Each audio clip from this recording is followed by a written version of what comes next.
한 정확히는 말씀드릴 수 없지만 한 7주, 8주에 걸쳐서 믿음, 신앙, 본질이 무엇인지에 대한 문제를 우리가 좀 가지고 은혜를 나누고 우리의 믿음과 신앙을 점검하고 세워 나가려고 합니다. 여러분, 믿음이 뭐라고 생각하십니까? 믿음, 신앙생활하면서 가장 많이 듣는 또 많이 하는 단어가 있다면 그것은 믿음일 겁니다. 믿음을 사전적으로 찾아보니까 사전적 의미로는 이렇게 되어져 있습니다. 어떠한 가치관, 종교, 사람, 사실 등에 대해 다른 사람의 동의와 관계없이 확고한 진리로서 받아들이는 개인적인 심리의 상태, 이렇게 되어져 있습니다. 또 국어사전적인 의미는 어떠한 사실이나 사람을 믿는 마음이라고 설명을 해놨습니다.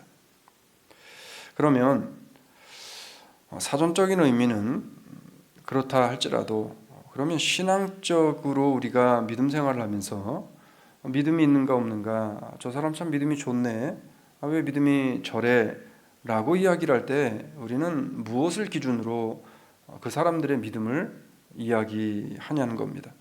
신앙적인 믿음은 여러분 무엇을 의미할까요? 영국의 설교가였던 스펄전 목사님이 자신의 저서에서 믿음을 이렇게 정리를 했습니다.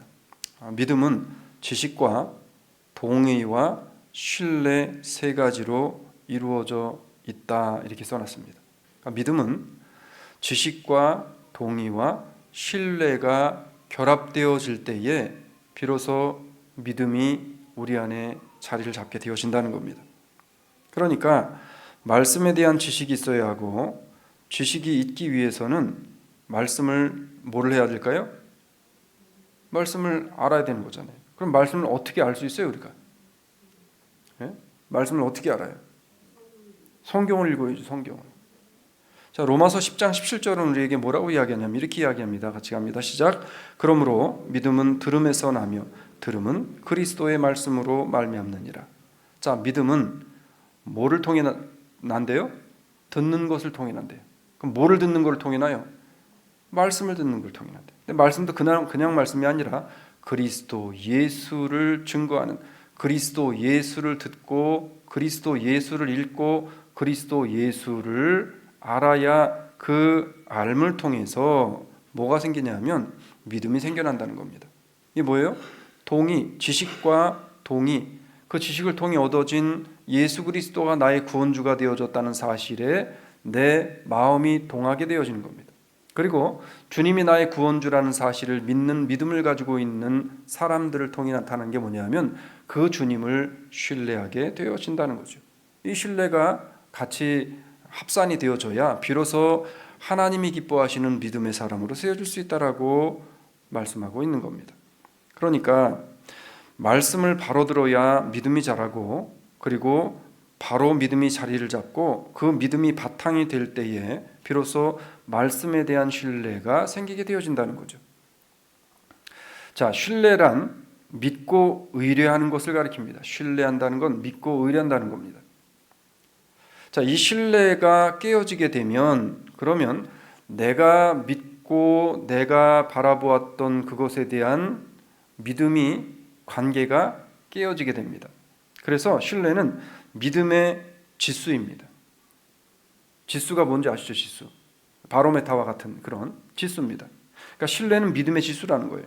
그래서 신뢰는 하나님과 나와의 관계를 알 수 있게 해주는 지수이고, 이 지수를 평가하는데 아주 중요한 요소가 신뢰라는 거예요.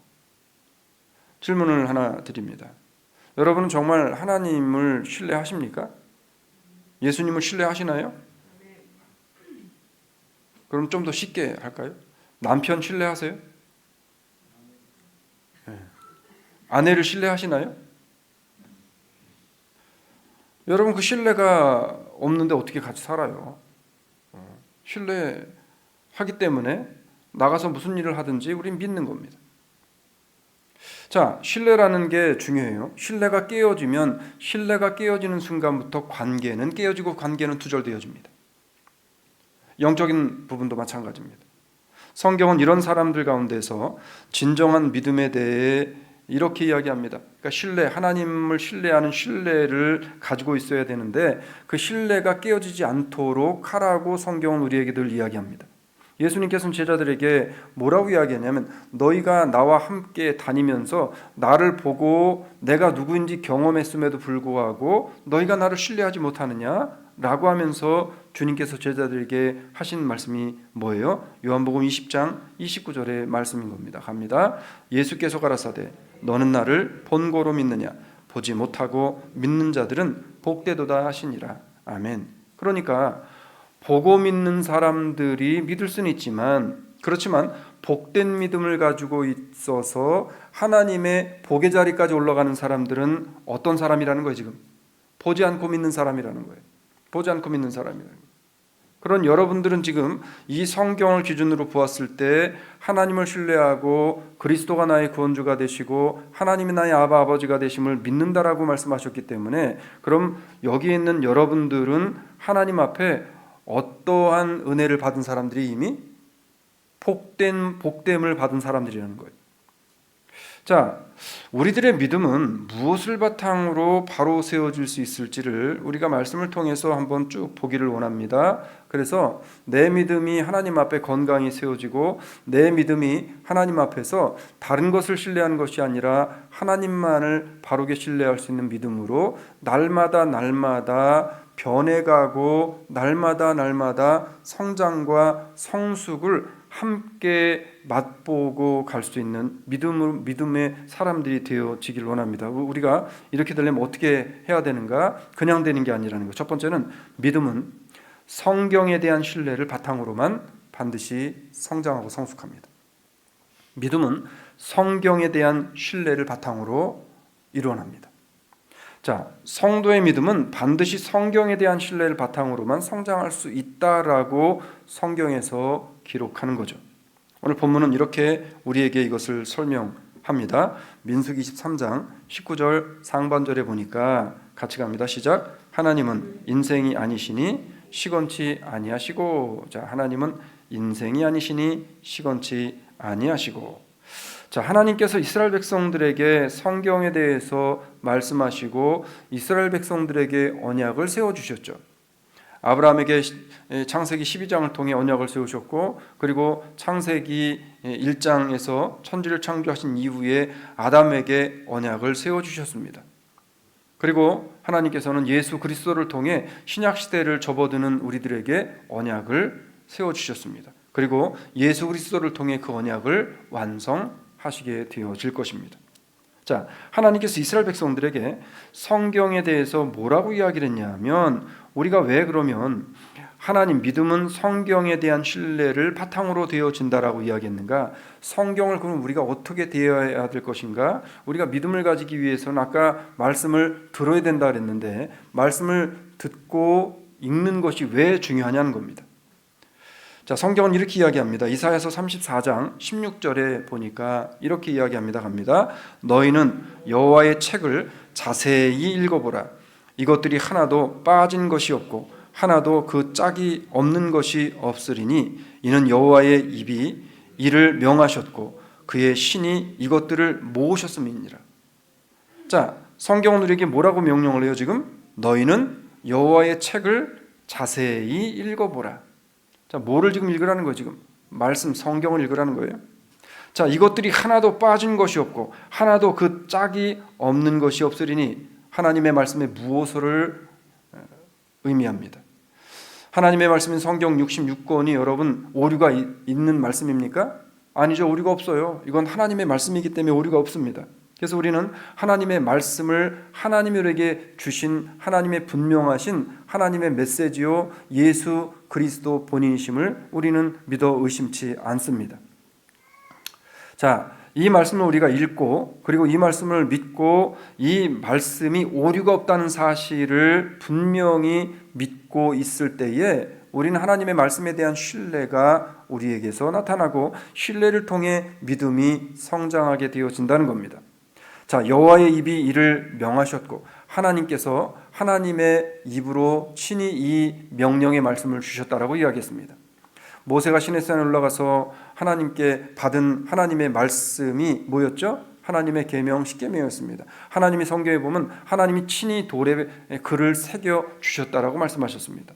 그리고 하나님께서 친히 돌에 글을 새겨 주신 말씀뿐만 아니라 그의 신이 이것들을 모으셨느니라.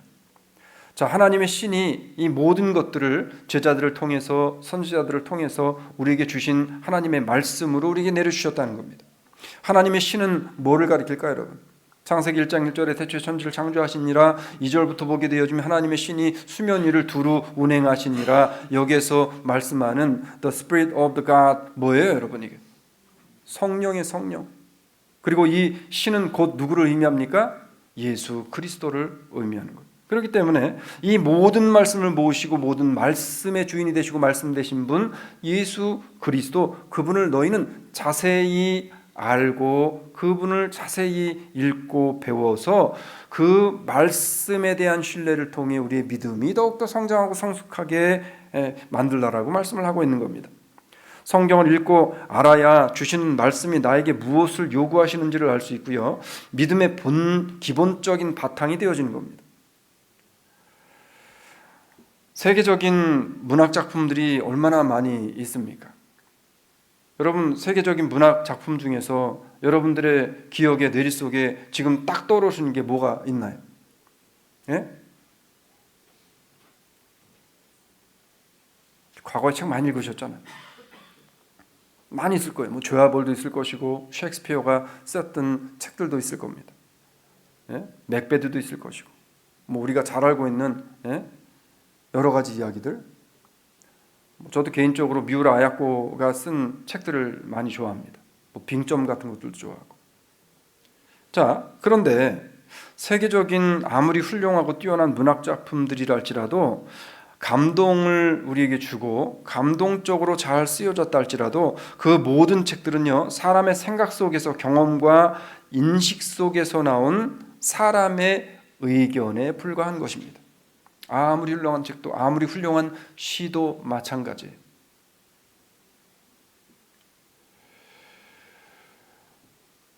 이 시집도 보면은 아름다운 식구들이 참 많잖아요. 예? 뭐 그렇게 많이 유명한 분은 아닌데 유해목이라는 시인이 쓴 장미라는 그 시가 있습니다. 참 아름다운 식구를 가지고 있습니다. 그런데 그 시 내용 역시도 그 사람이 가지고 있는 생각과 의식 속에 나온 자기의 생각이라는 것뿐이죠. 그런데 하나님의 말씀은 살았고 운동력이 있어서 우리를 바른 길과 의의 길로 인도해 준다는 거예요. 여러분, 아무리 유명한 문학 작품을 읽어도 여러분들을 의와 바른 길과 진리로 인도해 줍니까? 아니에요. 문학 작품을 전집을 다 읽어도 우리를 구원해 주지 못합니다. 그래서 성경은 자신의 지혜를 의지하지 말고 인간도 의지하지 말라고 명령하는 겁니다. 아까 우리 케빈이 찬양할 때 이야기했잖아요. 사람도 의지하지 말고 자식도 의지하지 말고 돈도 명예도 의지하지 않고 오직 예수 그리스도만 의지하기를 소망하자고 기도하자고 이야기하며 기도했습니다. 그래서 잠언서 3장 5절로 6절은 우리에게 이렇게 명령을 하죠. 갑니다. 너는 마음을 다하여 여호와를 의뢰하고 내 명철을 의지하지 말라. 너는 범사에 그를 인정하라. 그리하면 내 길을 치도하시리라. 아멘. 너는 마음을 다하여 누구를 의뢰하래요? 여호와 하나님을 의뢰하래요. 신뢰하래요. 의지하래요. 그리고 내 명철을 의지하지 말래요. 너 잘남을, 너 스펙을, 네가 가지고 있는 어떠한 세상적인 것들을 의지하지 말래요. 그리고 범사의 매 순간에 every moment by moment 누구를 의지하라는 거예요? 지금 여호와 하나님을 인정하고 하나님이 나를 인도하시고 이끄시고 계시다는 사실을 인정하고 그리고 그 하나님을 신뢰하라는 거예요. 그러면 그 하나님을 신뢰하는 그 사람의 길을 누가 인도하시겠다는 거예요? 여호와 하나님 인도하시겠다는 거예요.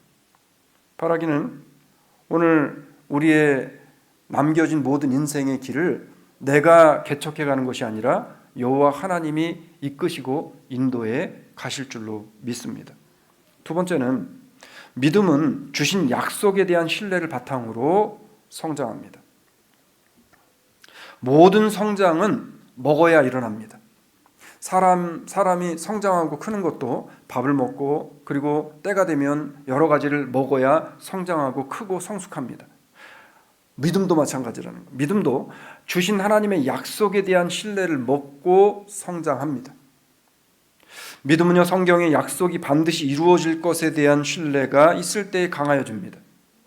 사랑하는 여러분, 창세기 1장부터 시작해서 계시록 끝장까지 하나님이 말씀하신 이 모든 말씀이 다 하나님의 의도하심과 하나님의 뜻하심 속에 100% 이루어질 것을 믿으십니까? 믿음은 이 믿음 안에서 이루어진다는 거예요. 성장된다는 거예요. 그러면 우리가 어떠한 약속에 대한 믿음을, 어떠한 약속에 대한 신뢰를 가지고 있어야 우리 믿음이 강해지냐는 거예요. 여러분, 뭐를 믿고 있어요 지금? 뭐를 믿습니까? 예? 교회 다니는 분들한테 붙잡고서 당신 지금 뭐를 믿고 있습니까? 한번 물어보세요. 여러분, 뭐를 믿고 계세요? 그러니까 누구를 믿습니까? 라고 하면 그냥 사람들은 무의식적으로 하나님을 믿습니다, 예수님을 믿습니다 라고 답할 수 있어요. 그런데 뭐를 믿습니까? 여러분, 뭐를? 예? 그 하나님의 뭐를 믿는 거예요? 그 예수님의 뭐를 믿는 거예요? 예? 언약을 믿는 거 아니에요, 언약. 자, 요한일서 2장 24절로 25절은 우리에게 이렇게 이 부분을 설명하는데 우리 같이 한번 천천히 읽으면서 의미를 묵상해 보길 원합니다. 합니다. 너희는 처음부터 들은 것을 너희 안에 거하게 하라. 처음부터 들은 것이 너희 안에 거하면 너희가 아들의 안과 아버지의 안에 거하리라. 그가 우리에게 약속하신 약속이 이것이니 곧 영원한 생명이니라. 아멘. 처음부터 들은 이것을 너희는 기억하래. 처음에 인간이 뭐를 들었을까요? 인간이 처음에 뭘 들었을까요? 하나님이 천지를 창조하시고 에덴 동산에 아담을 살게 하신 이후에 하나님이 아담에게 처음 주셨던 것이 뭐예요? 언약이었어요. 약속이었어요. 그 언약의 약속이 뭐였어요? 네. 선악을 알게 하는 나무를 중앙에 두고 너는 저 나무를 볼 때마다 나를 기억하라는 거예요. 나를 기억하라는 거예요. 누구를? 여호와 하나님을. 너의 너됨이, 너의 삶이, 에덴 동산의 지어짐이, 이 온 인류의 창조되어짐이 누구로 인한 것이라는 거예요?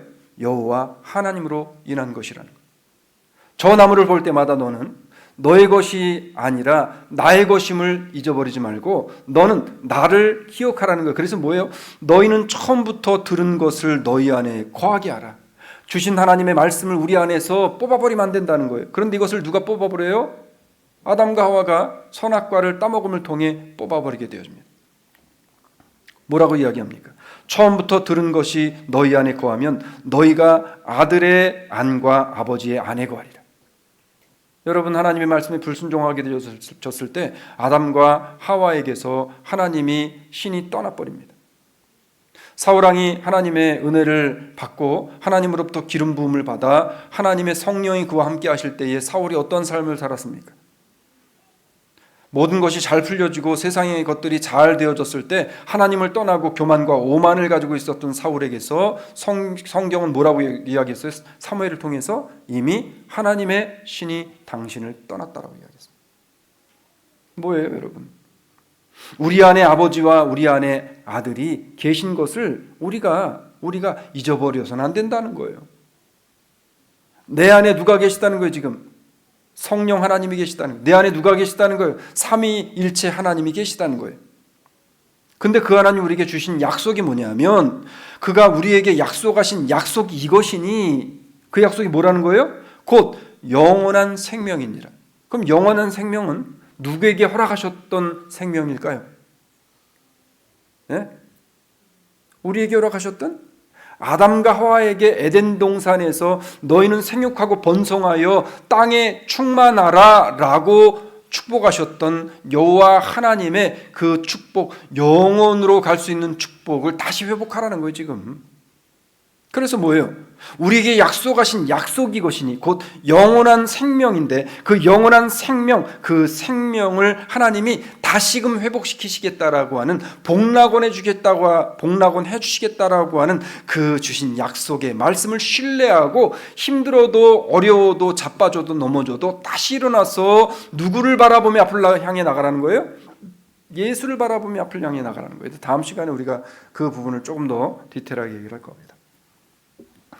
여러분, 믿음은 예수 그리스도를 믿는 자에게만 영원한 생명이 허락된다는 약속을 신뢰하게 되어질 때 우리 안에서 성숙함으로 나타나게 되어집니다.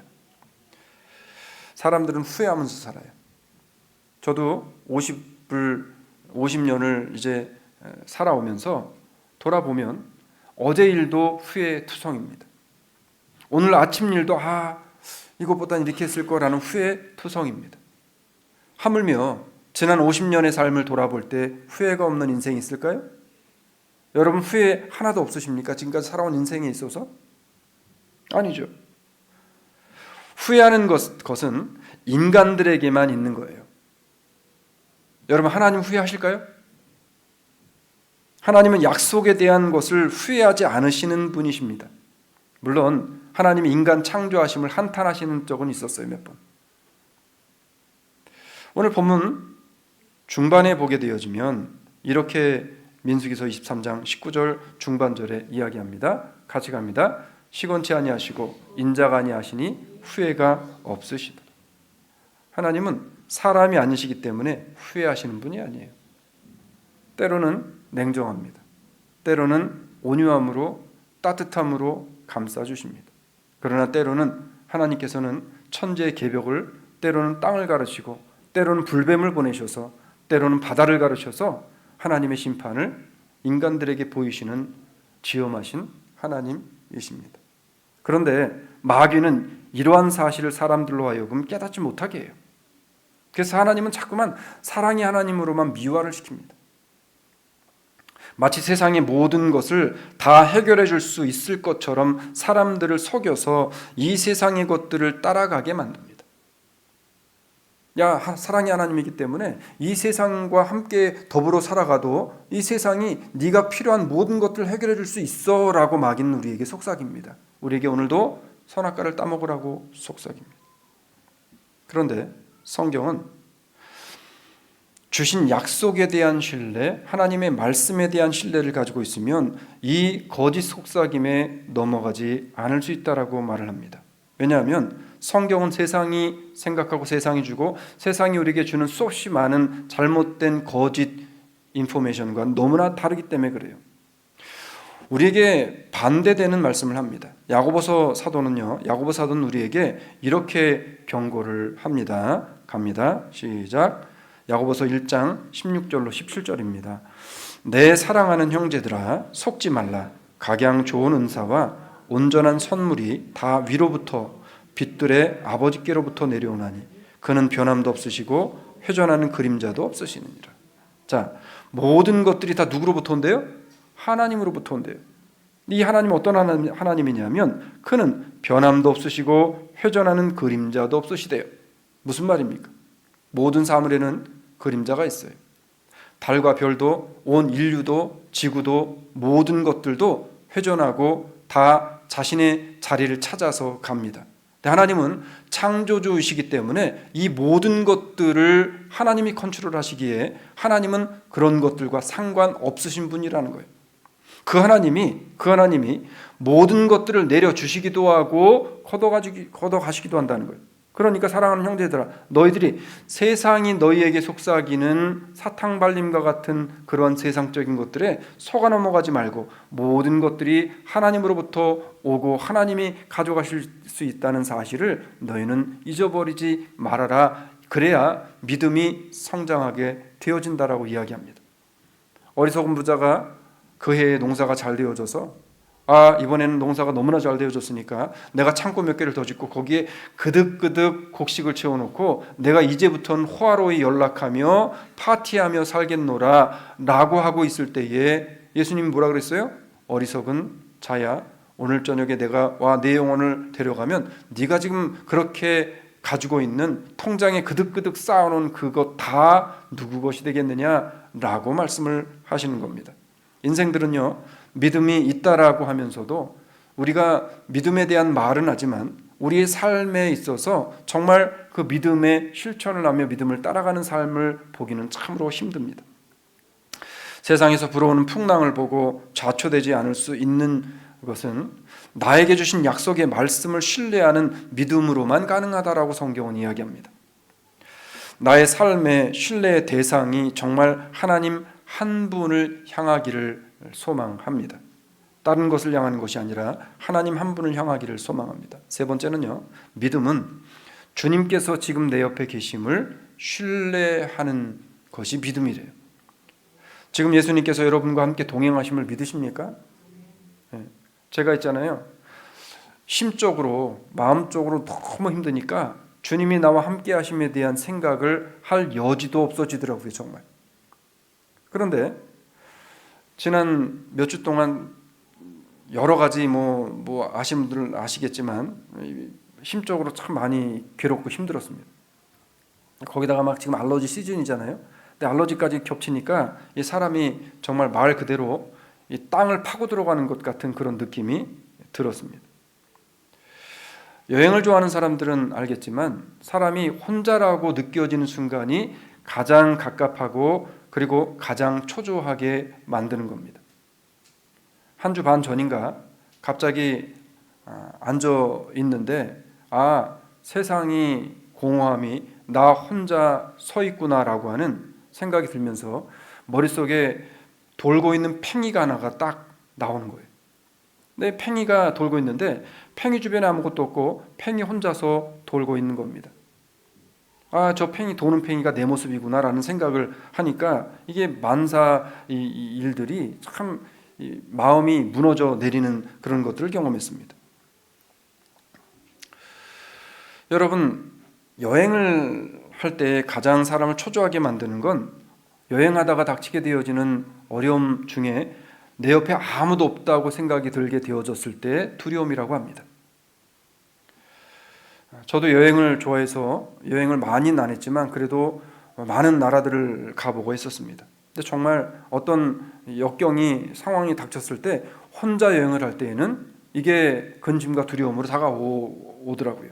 옆에 누군가 같이 있으면 이게 많이 수그러듭니다. 그래서 두 사람이 함께 있을 때는요, 혼자 있을 때 느끼는 불안감이나 스트레스를 엄청나게 줄여줄 수 있다라고 이야기합니다. 그래서 한 사람보다는 몇 사람이 난 거예요? 두 사람이 난 거예요. 그래서 하나님께서 사람을 창조하시고 아담을 창조하시고 아담이 독초하는 것이 안쓰러워 보여서 누구를 주셨어요? 하와를 주시는 거예요. 하나보단 둘이 난 겁니다. 여러분, 힘들고 지쳐있는 누군가가 주변에 있다면 그를 위로해 주시고 힘을 보태주는 사람이 되시기를 바랍니다. 힘 빼는 사람 되지 마시고 힘을 보태주는 사람이 되시길 바랍니다. 이 사람이 얼마나 단순한지 있잖아요. 사람의 작은 것 같은 한 사람의 또 어떤 한 가정의 호의가 그 사람의 다시금 의지가 솟구쳐 오르게 하는 힘을 줄 때가 있습니다. 제가 누구라고 말씀드리지 않겠지만 지난주에 난생 머리 털라고 처음 먹어보는 음식을 먹어봤습니다. 근데 그냥 먹을 때는 몰랐는데 먹고 나서 집에 와서 곰곰이 생각을 하니까 이게 저에게 다시 음식의 맛을 돋구게 해주는 것뿐만 아니라 내가 이렇게 앉아 있으면 안 되겠구나라는 생각을 하게 되어지는 그런 계기가 되어졌습니다. 지금은 이름도 잊어먹었는데 무슨 면이 있어요. 그거를 제가 먹고 집에 돌아와가지고 그 면이 이 면발과 그 맛이 생각이 나면서 내가 다시 뭔가를 지금 해봐야 되지 않을까라는 생각을 다시 하게 되어지는 계기가 되어졌습니다. 여러분, 누군가의 따뜻한 위로의 한마디가 지쳐있는 그 사람을 살릴 수 있고 함께 주는 것만으로도 다시 일어나서 앞을 향해 나갈 수 있는 큰 힘의 원동력을 줄 수 있다는 사실을 결코 잊지 마시기를 바랍니다. 그런데 그 원동력을 매 순간순간마다 누가 우리에게 주시고 있다는 거예요. 지금 주님이 주시고 있다는 주님이. 근데 주님은 보이지 않기 때문에 우리에게 믿음으로 영으로 주시지만, 여러분, 사람이기 때문에 때로는 사람의 따스한 손길, 때로는 사람의 따스한 차 한 잔이 그 사람을 위로하고 살 수 있다는 사실을 기억하시길 바랍니다. 예수님께서도 제자들을 보내실 때 혼자 보내지 아니하시고 둘씩 짝을 지어 보내시는 것을 우리는 볼 수 있습니다. 자, 마가복음 6장 7절 같이 가보도록 하겠습니다. 시작. 12 제자를 부르사 둘씩 보내시며 더러운 귀신을 제하는 권세를 주셨다. 자, 예수님께서 둘씩 짝을 지어 보내셨어요. 특정 종교를 제가 하기는 참 그런데, 한동안 안 보이더니 얼마 전에 저희 동네에 집집마다 돌아다니는 있잖아요. 그분들이 오셔가지고 집집마다 돌아다니시는 거예요. 근데 제가 차를 타고 나가는 길에 잠시 차를 세우고 그분들을 봤습니다. 그런데 그분들이 2분 아니면 3분씩 짝을 지어 다니는데 왜 그런가 궁금해가지고 한번 옆에서 차를 세워놓고 봤더니, 한 분이 좀 삐죽삐죽거리고 그러니까 옆에 있는 분이 나가서 그분이 같이 동행을 해서 벨을 누르고 사람을 기다리고 서 있는 거예요. 혼자서 안 되는 일을 둘이 같이 하니까 그 일을 하게 되더라는 거예요. 여러분, 예수님이 왜 제자를 둘씩 보내셨을까? 왜 우리에게 주님께서 함께 믿음 생활을 하는 성도들을 붙여주셨을까? 우리가 한번 생각해 보자고요. 주님께서 지금 내 옆에서 늘 함께하고 계심을 믿고 그분만을 신뢰하기를 바라는 그 믿음이, 그 마음이 우리를 향한 하나님의 마음이었다는 사실입니다. 사랑하는 여러분, 혼자 힘으로 안 되는 것, 우리가 맨날 말로만 전도 해서 안 되잖아요. 그러면 같이 협력해서 나아가서 무엇인가를 우리가 실천에 옮겨야 된다는 겁니다. 둘씩 내보냈다는 것은 너희 힘으로 혼자서 되지 않는 일, 둘이 같이 가서 협력해서 선을 이루어 보라는 겁니다. 예수께서 세상을 향해 제자들에게 주신 가장 힘있고 용기를 주시는 말씀이 여러분 뭘까요? 나와 함께 하신다는 거 아니에요? 여러분, 뭐가 여러분을 가장 다시금 일어설 수 있는 은혜 안으로 끌어들입니까? 주님이 나와 함께 하신다는 사실이잖아요. 복권을 맞게 해준다는 그런 이야기가 아니라 하나님이 나와 함께 하시고 주님이 나와 함께 하신다는 사실이잖아요. 내가 어려움 가운데서도 나 혼자 있는 게 아니라 내 옆에 누군가가 있다는 사실을 내가 깨닫게 되어졌을 때, 다시금 일어날 수 있는 힘이 원동력으로 다시금 생기게 되어지는 겁니다. 우리가 잘 알고 있는 마태복음 28장 20절을 우리가 기억하기를 바랍니다. 같이 한번 읽도록 하겠습니다. 시작. 내가 너희에게 분부한 모든 것을 가르쳐 지키게 하라. 볼지어다 내가 세상 끝날까지 너희와 항상 함께 있으리라 하시니라. 아멘. 누가 나와 함께 하신다고요? 주님께서 세상 끝나는 순간까지 네가 넘어져도 예수님이 그 옆에 계시고, 내가 좌절된 순간에도 계시면서 나를 업으시고 달래시고 을내시고 그리고 업으시고 끝끝내 구원의 길로 나를 이끄시고 인도하시겠다라는 약속의 말씀을 하고 있는 겁니다. 인간이 하는 약속보다도 주님께서 나와 함께 하신다는 약속의 말씀을 신뢰하심으로 마지막 순간까지 나의 믿음을 지켜내는 우리 모든 주사랑의 식구들이 되기를 소망합니다. 말씀을 맺을게요. 여러분, 신뢰가 무너지는 것보다 치명적인 건 없죠. 특히 믿음의 사람에게 신뢰의 결여는 치명적인 삶으로 연결이 되어지기 때문에 그렇습니다. 신앙의 급수는요, 연수보다도 그 중심에 심겨져 있는 내용이 중요하다라고 말을 합니다. 성경에 대한 신뢰가 있어야 진실한 믿음의 사람이 되어질 수 있습니다. 성경을 신뢰해야 주의 약속을 신뢰할 수 있고, 약속을 믿고 따르고 기다릴 수 있어야 주님께서 나와 늘 함께 동행하심에 대한 신뢰를 가지고 담대히 세상과 싸워 이겨 승리하는 삶을 살 수 있게 되어지는 겁니다. 말씀을 신뢰하시고 약속을 신뢰하시고 주님께서 나와 동행하시고 계신다는 사실을 신뢰하셔서 우리에게 남겨진 인생의 여행을 더욱더 견고하게, 더욱더 하나님이 기뻐하시는 그 방향과 길로 살아낼 수 있는 저와 우리 모두가 되어지기를 소망합니다. 기도드리겠습니다. 주님.